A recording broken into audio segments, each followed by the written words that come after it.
While I was out shopping, my phone rang with a call from Dob. Answering, I heard Dob's voice, sounding deflated. "Well, what a surprise, you're alive. I heard the house caught fire." "What?" Indeed, I had heard sirens earlier, but never imagined it was my house involved. "I heard a woman got seriously burned." "You okay?" "What?" "I'm out shopping. There shouldn't be anyone at home." "So it wasn't you who got taken away?" Dob sounded more disappointed than relieved. Dob definitely knows something about this fire. I just had this gut feeling. "I have many questions, but they can wait. I'm going to check on the house." I hung up and started running. My home, meant to be a modest yet warm sanctuary, was engulfed in flames. I can't believe it burned down. I've always held back, but if Dob was planning to hurt me, I'd never let it slide again. Sooner or later, people like Dob are bound to face their downfall. If that's the case, I'll be the one to push him over the edge. My anger is unstoppable. I am Sharon. A single, 40-year-old office worker. Well, perhaps not so ordinary. I'm a big fan of Meriwether, a male idol from Kiss Me Prince.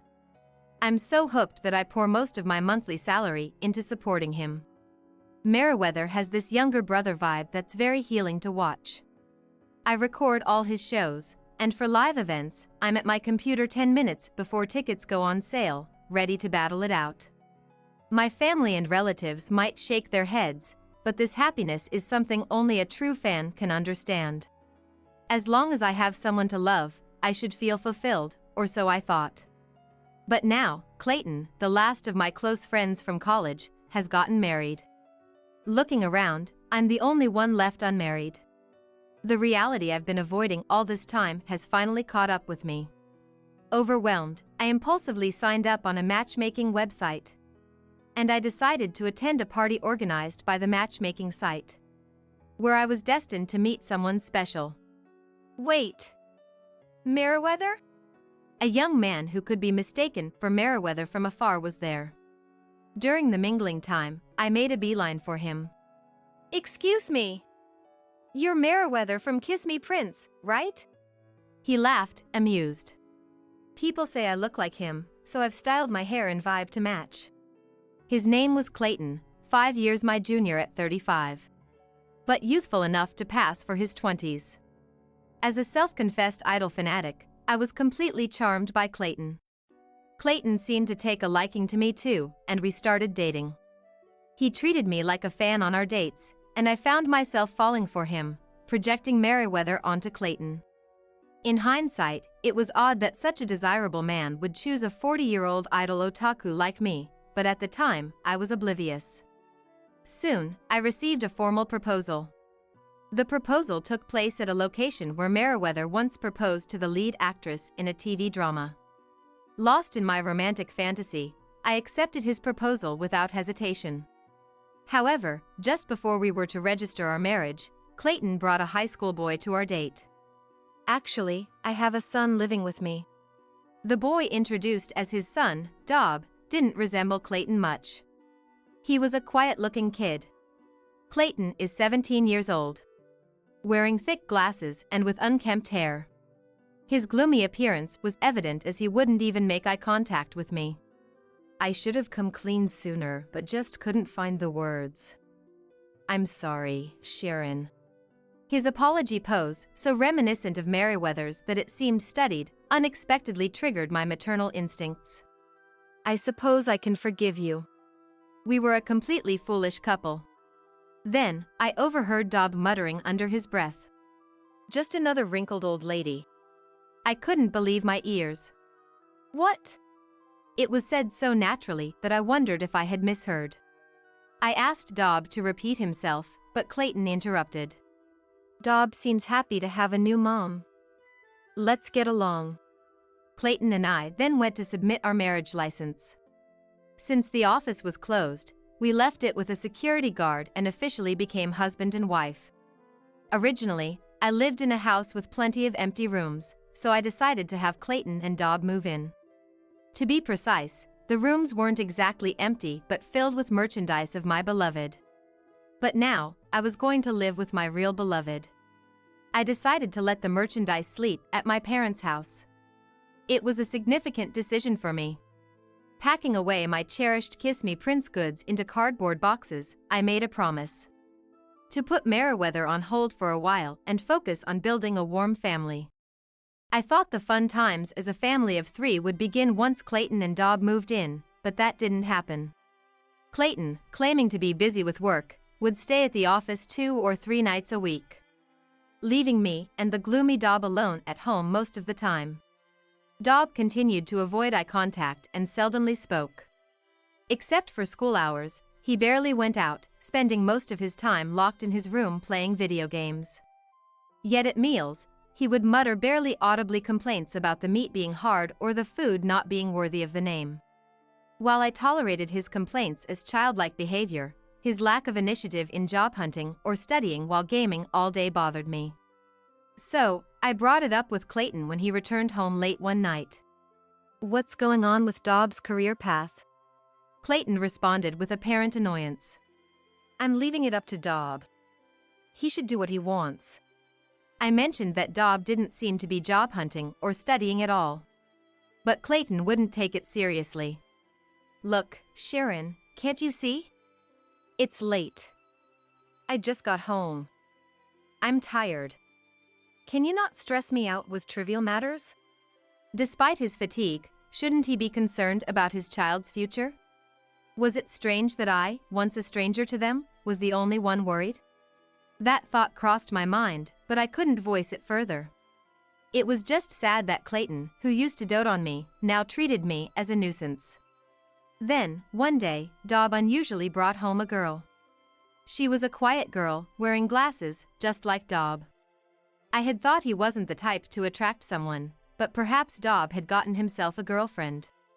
After eating and drinking in the living room, they whispered to each other for a while before leaving the house. Honestly, I was the one who felt nervous. Until recently, the thought of becoming a mother hadn't crossed my mind, but now, was I to educate teenagers about sex all of a sudden? I was relieved when they quietly left. I watched from the second-floor window as Dob and the girl walked away side by side. That's when it happened. I noticed a woman glaring at me from over the fence of the neighboring house. The sight was so terrifying that my body froze, unable to move. The woman soon disappeared behind the fence. I wanted to discuss it with Clayton immediately, but he didn't come home that night. Just remembering the woman's gaze from the daytime frightened me, making it hard to fall asleep. Perhaps due to the stress, I came down with a cold the next day. Dragging my heavy body to work, dealing with Dob's complaints, and after managing the household chores, Clayton came home just as I was lying down. I tried to bring up the woman I saw the previous day. But seeing my intent expression, Clayton grimaced. "Is this about Dob again? Got more complaints?" "It's not a complaint. By the way, it seems Dob has got himself a girlfriend." Clayton sneered, looking pleased in a distasteful way. For a moment, his smile, reminiscent of Meriwether, was soothing. Until he spoke again. "That's my boy. The art of roping in simple girls, I taught him well." "Simple girls?" I echoed back, and Clayton hastily corrected himself. "No, I misspoke. Just shared some tips on wooing a girl he likes." Then, he gently tapped my head. "Thanks for all your hard work. I appreciate what you do for me." Being treated this way used to bring me the utmost joy during our dating days. But now, I couldn't shake off the doubts in my heart. Was I considered a simple girl too? Was I being strung along? But for what reason? I'm just a temp worker, neither wealthy nor well off. After Clayton went to take a shower, I rummaged through his wallet as a precaution, but found no suspicious receipts. Still, I couldn't shake off a bad feeling and grew increasingly distrustful of Clayton. And so, I never got around to talking about that woman. The next morning, Clayton had already left for work by the time I woke up. As I went downstairs to make breakfast, I was greeted by the pleasant smell of sausages cooking. Something that had never happened since we got married. To my surprise, Dob was preparing breakfast for me in the kitchen. Sausages and fried eggs with salad and yogurt. He had even poured me a cup of coffee. Wow, this is amazing! What's all this for? Dob, avoiding eye contact again, murmured in a soft voice. You're not feeling well, right? Thought I'd at least make breakfast. For the first time, I felt a genuine warmth and care coming from Dob. I'm so happy. Thank you. Embarrassed, or perhaps ignoring my gratitude, Dob shoved the frying pan into the sink. He didn't do the dishes, but it was a start. I'm off to school. With that, Dob grabbed his bag and left through the entrance.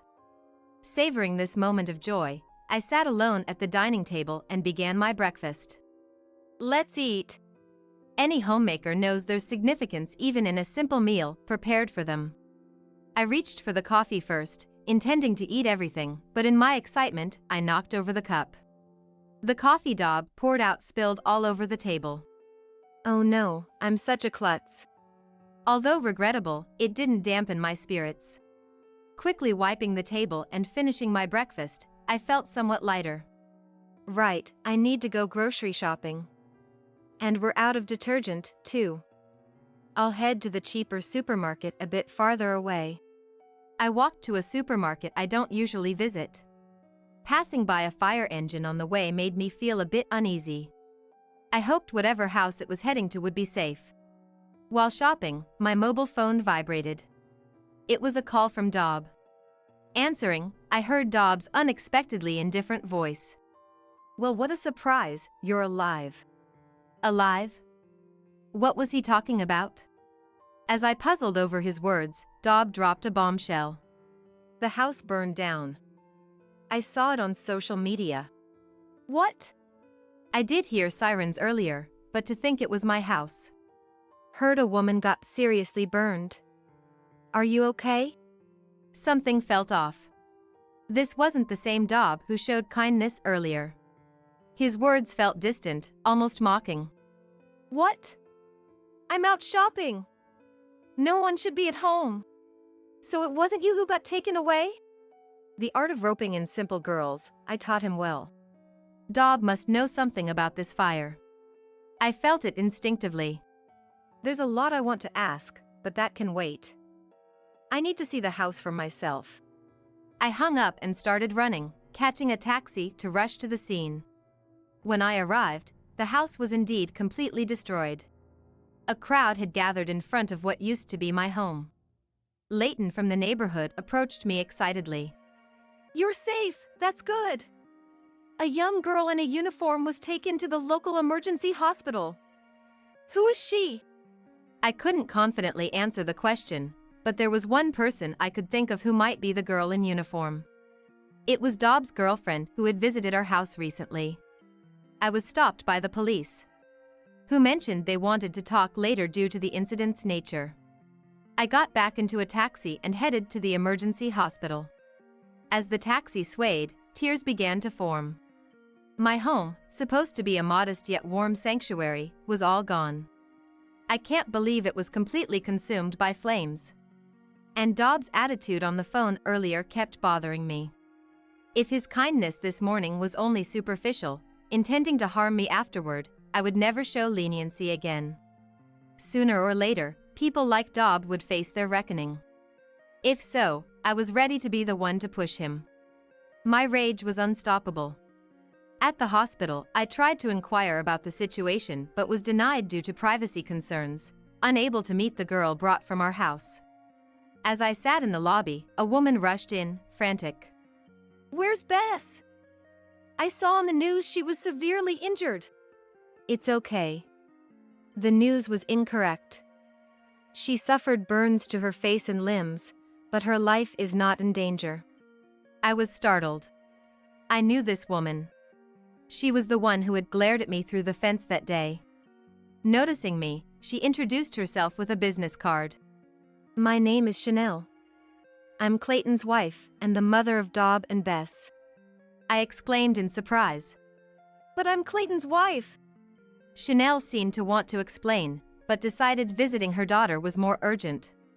Sharon, please come with me. In the hospital room, the girl who had visited our house, Dobb's girlfriend, lay in bed. Upon seeing me, she burst into tears. "I'm sorry, I'm so sorry." Comforted by Chanel, Bess sobbed and revealed the whole story. Turns out, Bess wasn't Dobb's girlfriend but his sister. She had admired her kind brother since they were young. But some point in time, her brother changed. She said he learned from our father how to wrap simple girls around his finger. After that, he rarely came home. Probably because he was living with me, but Dobb told Bess he was living with a convenient woman. Even when he did come back, seeing my brother repeat his misogynistic remarks, Bess wished for the brother she remembered. "How can I get my kind brother back?" she asked Dobb, and to that he answered like this. "I want you to set fire to the house of Dad's mistress, Sharon." Bess, swayed by Dobb, scouted my house for this reason. That's why Bess had come to my house. After much hesitation, thinking of her brother, she went through with it.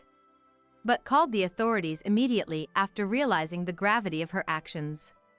To save me, supposedly asleep inside, she broke a window to enter the house and got injured. "Wait. What do you mean supposedly asleep?"